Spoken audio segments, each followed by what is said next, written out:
Diletantning savoli ko'p aytiladi. Men shunaqa havaskorman, diletantman boks ma'nosida.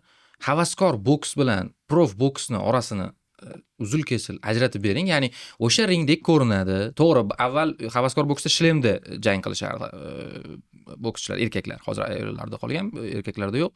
Hozir shlem ham olib tashaldi. Qo'lqoplar boshqacha bo'ladimi? Nima boshqacha bo'ladi? Ya'ni boshqachaligini bilamiz. Hamma aytadi. Lekin endi ko'pchilik buni tushuntirib bera olmaydi masalan. Bitta so'z bilan osonroq tushuntirish mumkin. Bu havaskor boksni Olimpiya boksi desak to'g'riroq bo'ladi. Ya'ni Olimpiya o'yinlari dasturiga kiritilgan boks. Olimpiya sport turlari, ya'ni Olimpiya sport turlari qatoriga kirish uchun boks o'z qoidalarini qat'iylashtirishga majbur bo'lgan. Xavfsizroq qilish kerak. Va bir tomondan o'sha yoshlikdan Olimpiya boksiga tayyorlanib o'sgan avlod, bir tomondan o'sha boksning xavfli jihatlarini cheklab o'tgan, nisbatan o'sha shlemlar, shunga o'xshash yoki deylik 3 raund davom etishi, vaqti qisqaligi, shunaqa bir qat'iy qoidalar qo'yilgan va cho'qqisi Olimpiada bo'lgan birinchi bosqich deydi. Mana bu yerda bolaligingdan boks bilan shug'ullansang, senga endi men Lotin Amerika davlatlarini aytmayman yoki o'zi ixtiyoriy tarzda balog'at yoshiga yetgandan keyin menga bu boks kerak emas, bu boks kerak degan tanlovni aytmayapman. Deylik, bizda shunday. Har holda bolaligingdan boks bilan shug'ullansang, sen birinchi bosqiching bu Olimpiya boksi. Birdaniga prof boksga o'tib ketishing qiyin. Tizim shunday ishlanadi. Olimpiya boksiga chiqasan, Olimpiadada qatnashasan, bo'ldi. Sen bu boksni tark etding, umuman qoidalari boshqacha bo'lgan yangi sport turiga kirib kelding deyarli.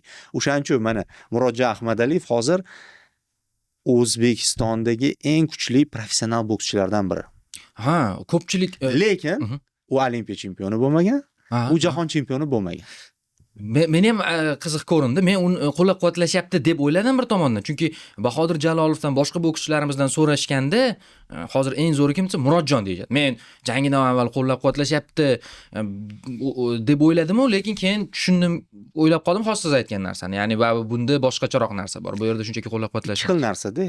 Murodjon Ahmadaliyev havaskor boks maktabida o'tagan, jahon chempionatlarida qatnashgan, Olimpiadada qatnashgan, lekin chempion bo'la olmagan. Lekin prof boksda eng zo'rimiz. Shunday. Ya'ni bu ikki xil sport turi deyarli. Shunday ham. Ba'zi bokschilarni aytsam, sizni o'zingizni o'sha uslubingiz bor, qisqa ta'riflarni berasiz. Endi juda qisqa emasdir. Iloji boricha xotirangizga nima kelsa bu bokschilar bilan bog'liq shuni eslasangiz, juda tomoshabinga ham qiziq, menga ham qiziq bo'lardi.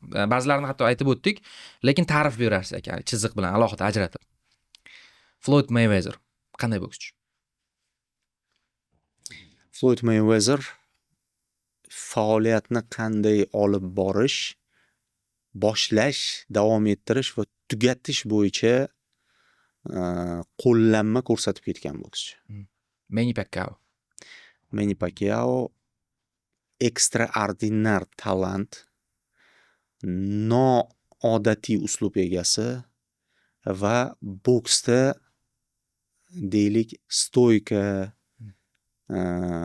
taktikadan tashqari tabiiy jihatlar, tezlik, yurak bilan urishish kabi jihatlar boksda muhimligini ko'rsatib bergan.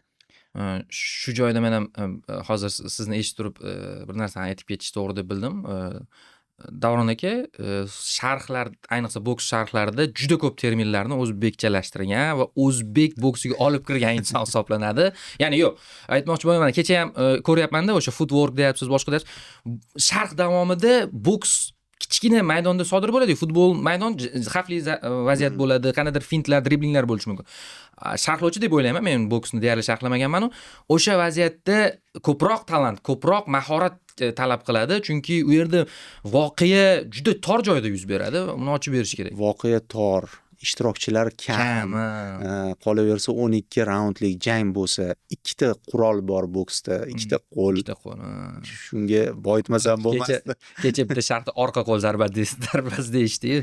Yo, bu rus tilidan tarjima qilib turib bokschilar ishlatadigan terminologiyadan ishlatildi ko'proq. Ya'ni bu narsa bor o'zi. Endi sharhda sal buni yana sayqallashtirish kerak. Aha. Ha, shu jihat bor. Shuning uchun bugungi kunda kimki o'sha boks sharhlab qandaydir terminlarni ishlatayotgan bo'lsa, o'sha Davlat aka boya aytib o'tilgandek va mening o'zimning fikrim Davron akani sharhlaridan o'tib kelyapti. Qaysidir ma'noda. Roy Jons. Eng go'zal uslub egasi. Boksga go'zallik olib kirgan bokschi. Evander Holyfield. Evander Holyfield erkak jangchi. U hayotda ham, ringda ham erkaklik jihatlarini yo'qotmagan. Oscar De La Hoya. Erta so'ngan talant. Talanti bo'yicha u Mayweatherdan kam emas edi. Hatto o'zaro jangda ochkolar bo'yicha sal bahsli qaror chiqarilgan Mayweather foydasiga, lekin shaxsan menga Oskarning o'sha jangda ko'rsatgan mahorati undan oldingi davrda men uni nima deydi xususiyatlariga va potensialiga ishonganman. Lekin u ham o'sha ma'lum bir hayotining ma'lum bir qismida ichkilikka berildi, giyohvandlikka berildi. Hozir o'ziga kelib oldi, hattoki o'sha suitsid holatigacha bordi-da, keyin o'ziga kelib oldi, hozir promotorlik qilyapti. Cho'zib biroq javob bersam bo'ladi. Ha, bemalol. Qaytang qiziqroq. Lennox Lewis. Lennox Lewis Tyson davriga nuqta qo'yib bergan bokschi va o'sha boya aytganimdek, jismoniy kuchdan tashqari super og'ir vazn toifasida texnika va taktika bilan ham ustun kelish mumkinligini ko'rsatgan. Lekin uni o'sha zerikarli davr asoschisi deb biladi ba'zilar. Men unaqa deb bilmayman. Shunchaki u tez yutishdan ko'ra doimiy yutishni afzal topgan. Saul Canelo Alvarez.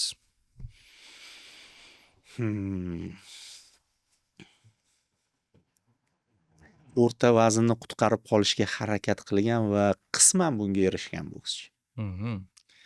Terence Crawford.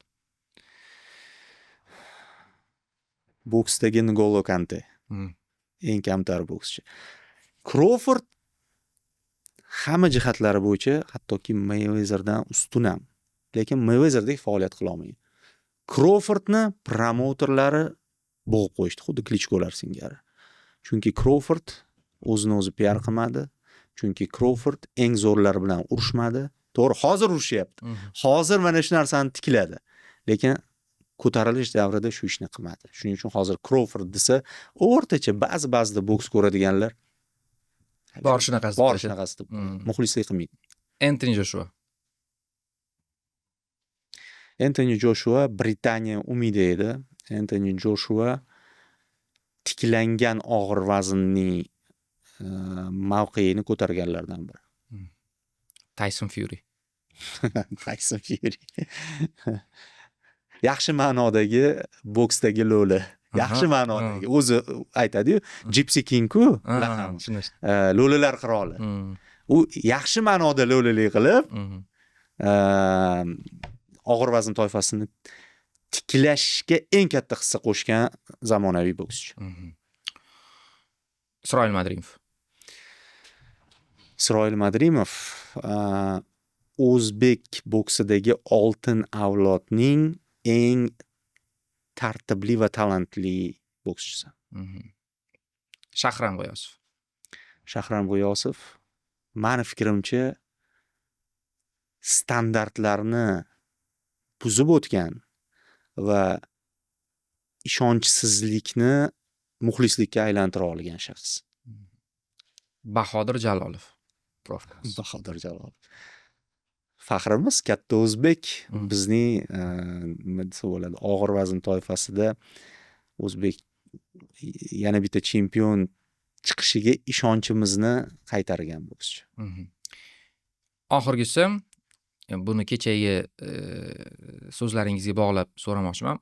Murodjon Ahmadaliyev revansh so'rash kerak dedingiz. Unga birinchi ta'rif berib, nega revansh bo'lish kerak? Chunki baribir bunaqa darajaga chiqish oson emas. Bu katta yo'lni bosib o'tdi Murodjon. Lekin oldingi jangi yoki ikkita chempionlik kamari qo'lga kiritgani bu boshqa masala. Naoya Inuyening darajasi boshqa. Naoya Inoue hozirgi kunda boks liderlaridan, shuning uchun unga qarshi bitta jarayonni ko'rib oldi, o'sha darajaga chiqib oldi, ko'rib oldi, taxminan o'z xatolarini ham tushunib oldi. Keyingisida boshqacha bo'ladi deb o'ylayman va ular yosh. Misol Crawford Madrimovga revansh bermasligi mumkin, chunki Crawford 38 ga kiradi. 38 yoshida unga Canelo kerak, xuddi o'ziga o'xshab haligi katta nom qilib olib, hozir tugatishi.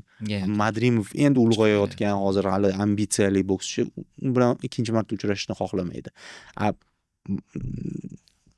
Inoue agar o'z darajasini ushlab qolsa, baribir Murodjon Ahmadaliyev qayerdandir, deylik, qaysi yo'nalishdandir da'vogar bo'lib chiqib kelaverishi mumkin. Ya'ni ular yana uchrashadi deb o'ylayman. Faqat bu jang Murodjon uchun tajriba bo'ldi. Hozir ro'yxatda birorta ham meni sevimli jangchim nomi yangramadi. Ya'ni kuzatgan paytimda men keyin ongli ravishda faoliyatini o'rganib chiqqandan keyin Alini muxlisiga aylangandirman, lekin o'zim ko'rib turib janglarini tomosha qilgan. Nimaga chiqmadi bu ro'yxatdan aytaymi? Ayting. Chunki ular dominant chempionlar emas. Ular yutqazib yurgan bokschilar. Meksikalik bokschilarni nazarda tutyapsizmi? Orasida meksikalik ham bor. Masalan, meni sevimli bokschim Arturo Gatti edi, meksikalik emas, lekin har qaysi meksikalikni o'zining yorqin janglari bilan yonida bir nomini yo'qqa chiqarib yuboradigan darajadagi bokschi edi. Arturo Gatti shunaqa yutqazardi, odamlar yutganini emas, uni olqishlashardi. U odamlar uchun jang qilardi. Pul uchun emas, kamar uchun. Boks uchun jang qiladi. Arturo Gatti keyin bu bunaqa uslub egasi sifatida va endi agar toza boksdagi mahorat bo'yicha oladigan bo'lsak, Erik Morales yo'q. Bu o'sha meksikalik, bu o'sha meksikaliklarning oltin avlodi vakili. Uchta yorqin bokschi chiqqan bo'lsa, Erik Morales, Marco Antonio Barrera, Juan Manuel Marquez. Morales menga ko'proq manzur edi, uslubi, chunki men o'z futbolda ham menda shunaqa narsa bor-da. Jismoniyati bokschiga o'xshamasdi. Go'yoki qanaqasiga bu boks uchardi deb o'yladim. Ozg'in bir muskulatura degan narsa yo'q, lekin chempion bo'lgan. Pacquiao'ni urgan, misol uchun, Erik Moralesda va Pacquiao'ni taktik urgan. Men shunchaki shok bo'lganman va tan berganman. Va uchinchisi Fernando Vargas. Bular orasida eng bir kuchsizrog'i deyishimiz mumkin. Unaqa yorqin bo'lgan. Oscar de la Hoya davrida chiqqan va taxminan hali Barrera, Morales, Marquezlar chiqishidan oldin taxminan Meksika jangchisi deganda nimani tasavvur qilishimiz kerakligini Fernando Vargas ko'rsatgan. U sal oldinroq chiqqan va u ham o'sha jangovar ruhiyatni timsoli edi. Yutqizardi, yutqizsa ham oxirigacha kurashardi. Suhbat avvalda boks sekin pozitsiyalarini qaytib olyapti degandek fikr bildirdingiz UFC bilan. Oxirida ham shu mavzuni ko'tarmoqchiman, ya'ni balki shu bilan yakunlarmiz. Boks yana jang san'ati turlarida birinchi raqamli bo'ladimi yoki hali ham birinchi raqamli? Siz qanday qaraysiz? Ya'ni hozir o'sha aralash MMA, UFC brend sifatida o'tib ketgandek. Boyagi gap, boksda action cheklangan. Deylik, faqat musht, faqat stoykada urish. UFC'ning o'sha Dana White'ning mahorati, e'tibor ko'proq nimalardan tashqari, ya'ni to'g'ri promotiondan tashqari UFC'da voqealar ko'p-da. Qisqa muddat ichida, deylik, o'sha chempionlik jangi 5 raund davom etadigan bo'lsa, 5 daqiqadan shu vaqt ichida juda ko'p narsa ro'y beradi. Mana shunisi bilan UFC baribir yutib ketyapti. Bu yerda Dana White va uning PR kompaniyasi turtki berdi, bu yerda yorqin nomlar kelib chiqdi, lekin shu bilan bir qatorda UFC'ning o'zini jozibasi bor. Toza sport turi sifatidagi jozibasi ham bunda rol o'ynaydi deb o'ylayman-da. Boks chiqqan paytda jangovar sport turlari faqatgina filmlarda bo'lardi. O'sha Bruce Lee'dan boshlab Jackie Chan, Chuck Norris, Van Damme ketdi va hokazo. Mana shular kinoda chiroyli urushni ko'rsatib beradi. Lekin amalda, hayotda bu narsa bunaqa jozibali bo'lmasdi. Shuning uchun boks o'zining darajasini ushlab keldi. UFC'da deyarli kinodagidek sal boshqacharoq, keskinroq. Yana UFC'da katta rol o'ynadi, baribir ularning bosslari, Dana White eng katta boss emas, uni o'sha bar ta'sischilari bor. Ular qoidalarni keskinlashtirishda hamma shtatga mos keladigan qilishdi. Oldin boshida nima bo'ldi? Ba'zi shtatlarda mumkin, ba'zi shtatlarda mumkin emas. Bu qoidasi to'g'ri kelmaydi. Bunaqa, lekin oldin qoidasi juda ham keskin edi. Yo'q edi ham-da qoida. Nima qilsa qilardi? Bir muddat bo'ldi, shu imijni yomon imijni yuvib yuborishga ulgurdi menimcha, uddaladi. Ya'ni qoidasiz janglar deyishardi buni. Qoida 2000-yillarga atrofida shunaqa edi. Yo'q, keyin bu narsa yo'qoldi, qoidalar keskinlashdi. Hozir juda ham keskin qoida UFC'da. Shunda ham eng qonli sport turligini tan olish kerak. Tan olish kerak. Boks. Biroq eng ko'p jarohatli sport turi emas ekan. UFC boshqa sport turlari bor ekan. UFC unaqa sport turi hisoblanmaydi. Deylik haligi har holda o'lim bilan tugagan holatlar UFC'da deyarli yo'q. Misol avtopoygalarda bor, motopoygalarda bor, hattoki ot sportida ham bor. UFC'da o'lim holatlari yo'q. Endi jarohat holatlari deylik futbolda ham kam emas. Yakka kurashlarga nisbatan. Shuning uchun hozir qat'iy qoidalar bor. Hozir eng zo'r promotion UFC'da, hattoki shunaqa zo'rki, hozir boksga ham chaqirishyapti Dana White. Sal yordam berib. поддержка boring deydi. Shunaqa holatlar ham ko'ryapmiz. Sekin-sekin integratsiya boks bilan UFC integratsiyasi. Integratsiya avvalroq boshlandi. Ya'ni UFC yulduzlari bilan boks yulduzlari boksda uchrashyapti asosan. Mana shu ham juda muhim vaziyatda. Boksda uchrashyapti-da. Oktagonga bokschi chiqqanini hali ko'rmadim. Aha, to'g'ri. Mayweather, McGregor janglari shunaqa o'tdi. Yaxshi ulash bo'ldi. UFC aralash jang san'atlari mavzusini keyingi dasturlarga olib qo'yamiz. Sahifa podkastimizning birinchi sonida boks haqida, prof boks haqida gaplashdik va prof boksning O'zbekistondagi ovozi Davron Fayziyev biz bilan birga bo'ldilar. Davron aka, rahmat katta. Ajoyib fikrlar bo'ldi. Men boya aytgandek, shunchaki o'rtacha tomoshabinman boks ma'nosida va eshitgan xotiralardan, voqealardan, faktlardan shunchaki zavq oldim. Do'stlar, keyingi podkastda, keyingi suhbatda, keyingi sahifada ko'rishguncha salomat bo'ling.